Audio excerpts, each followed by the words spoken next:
Hey guys, welcome back to X2Z Garage.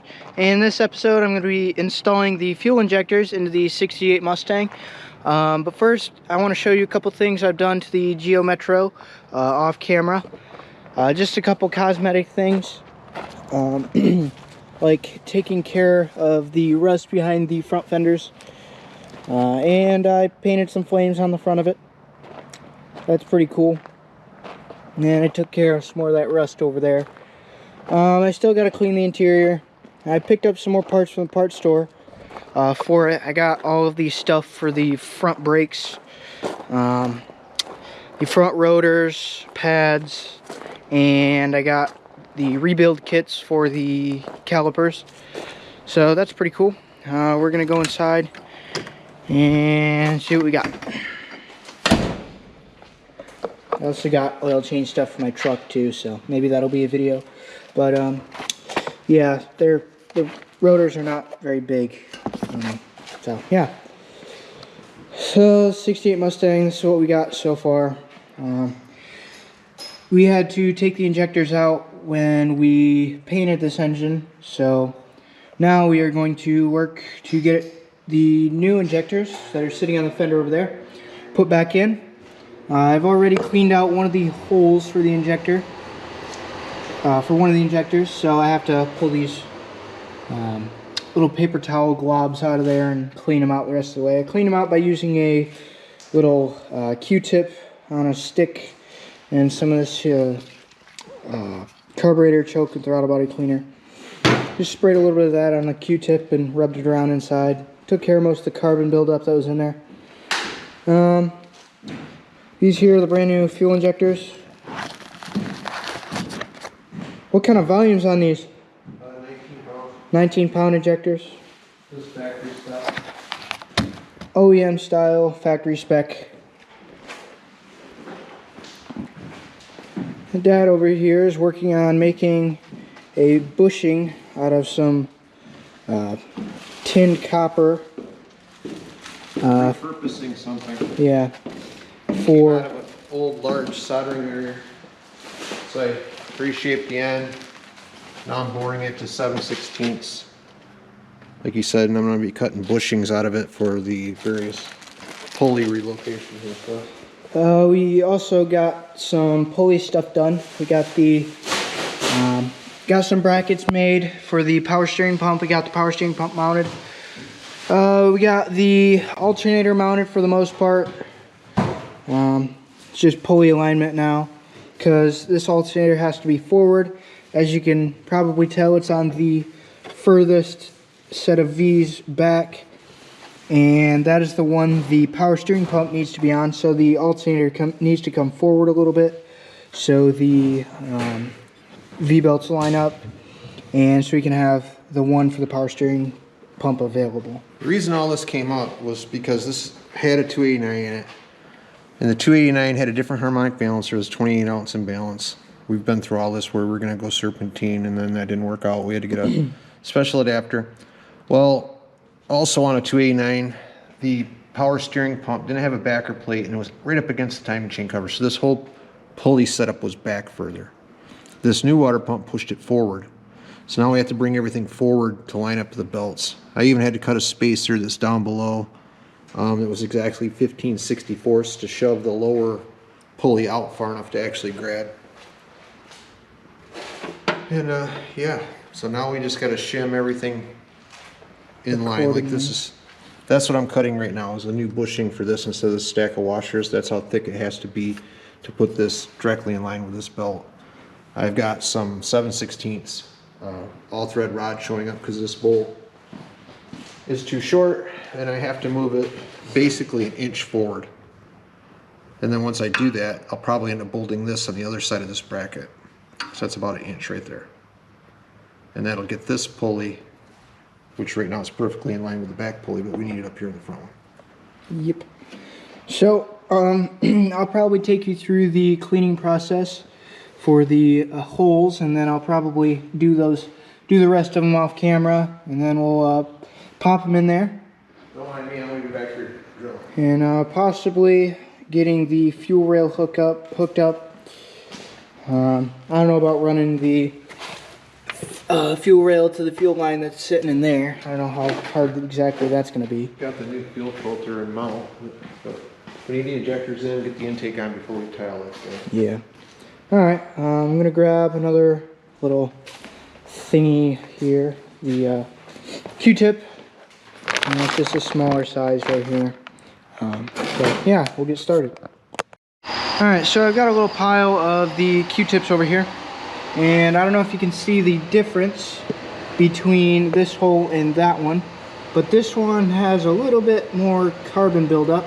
So we're going to take care of that by taking this thing over here and spraying it with some of this stuff. Alright, like I said before, I'm going to take the thing and then just hose it down in some of this cleaner here. And I'm going to take it over to the intake and we'll swab it out. Alright, so if you watch carefully, it'll probably get a lot cleaner as I get this swabbed out. Yeah, it's pretty nasty. Sometimes I'll have to probably pick a little bit of that carbon buildup out of there with a pick.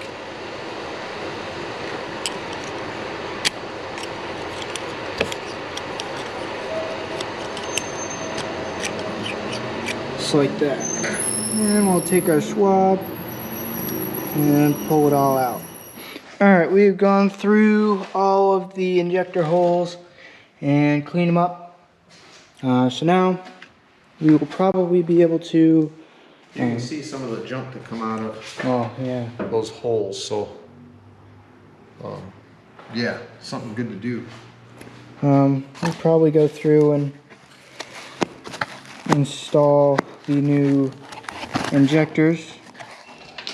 Alright, so I got the new injector here, and I'm just going to put a little bit on this O-ring here so it seals up nice and tight. Not too much, just enough to make it seal.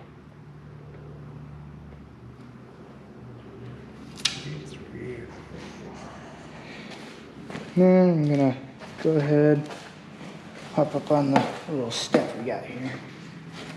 Alright, make sure the plug's pointing away from the center of the intake, and just pop it right in, I guess.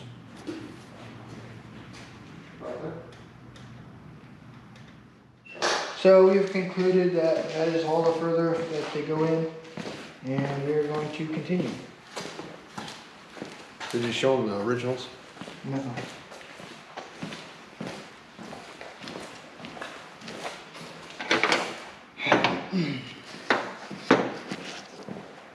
Alright, this is an original. You can see it's kind of beat up.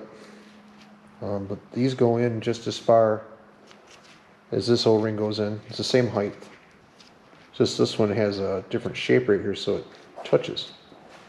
That one just goes in until it stops. The O-ring's tight, so it shouldn't bleed. Right. Just like that, I guess. You still wiggle a little bit, but who knows, that might be alright.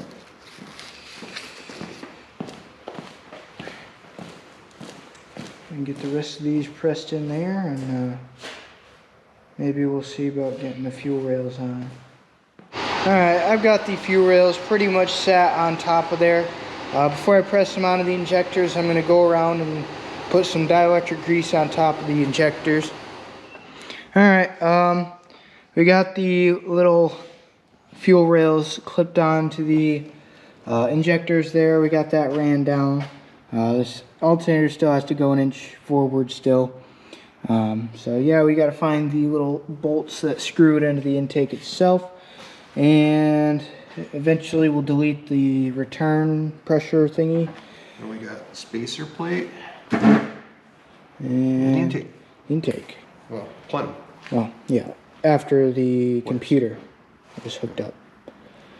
Eventually. We just gotta drag that over here and start laying it out here. Remember the salt and pepper shakers? Yep.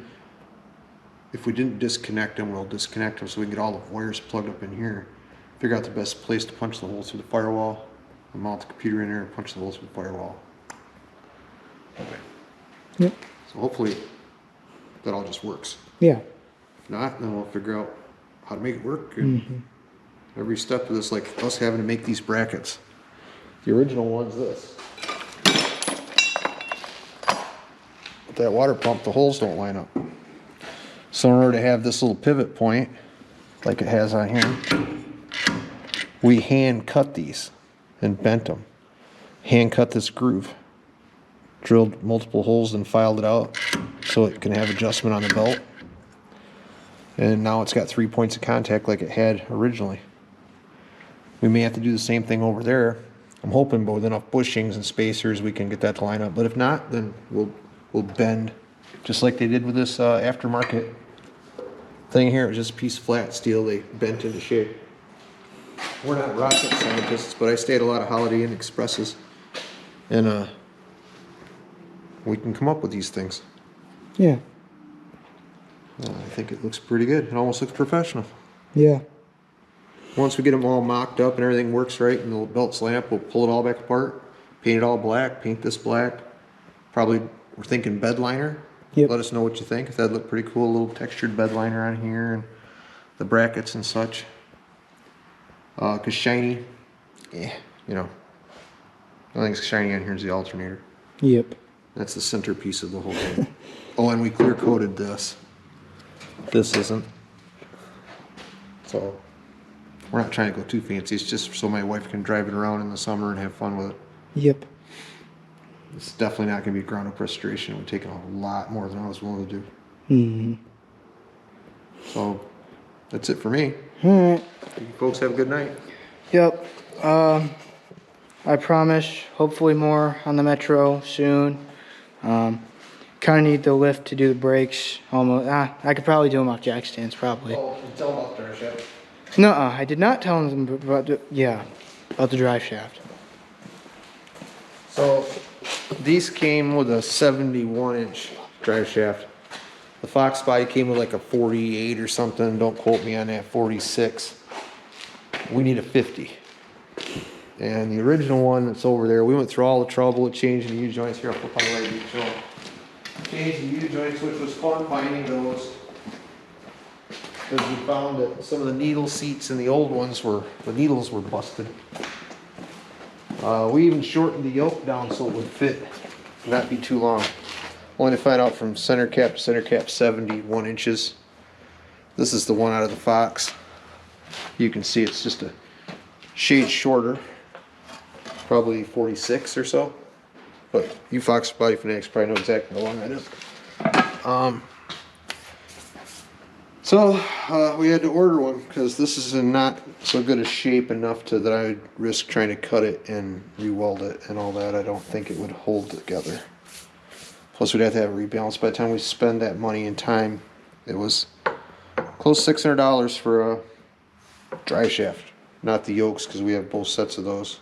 We polished those off because they had some gouges in them through the years of use. But that's our next adventure. Once that shows up, we can get the drivetrain connected underneath. Exhaust hung back up. What's that? And the exhaust hung back Exhaust, yeah. Button up everything underneath. Put the TV cable on. Ground the fuel pump. Finish up the engine compartment. up. Everything's connected back here, right? For Everything pump to wash? ground. Everything to ground. ground. Once this is buttoned up underneath, fuel pump's grounded, we have the engine compartment tied up. Should be able to put oil in it, antifreeze in it, transmission fluid in it. And hook up the computer harness that is over here. See if it will start. Yeah. These are the salt and pepper shakers that he was talking about. So, yeah. that is the project thus far. So yeah, make sure you like and subscribe and all that good stuff. Stay tuned. Like I said before, probably video coming up on the Metro, doing the brakes, stuff like that. Maybe I'll change video on the truck. Who knows? Hopefully, once the snow starts falling, not super soon, I'll start driving the Metro around. Yeah, we'll get it in, redo the brakes and all that stuff. I'd like to get that car buttoned up and get out of here. Yeah. We're getting closer every day. It's just getting through these little milestones. Yep. All right. See you guys later. Until next time. Bye.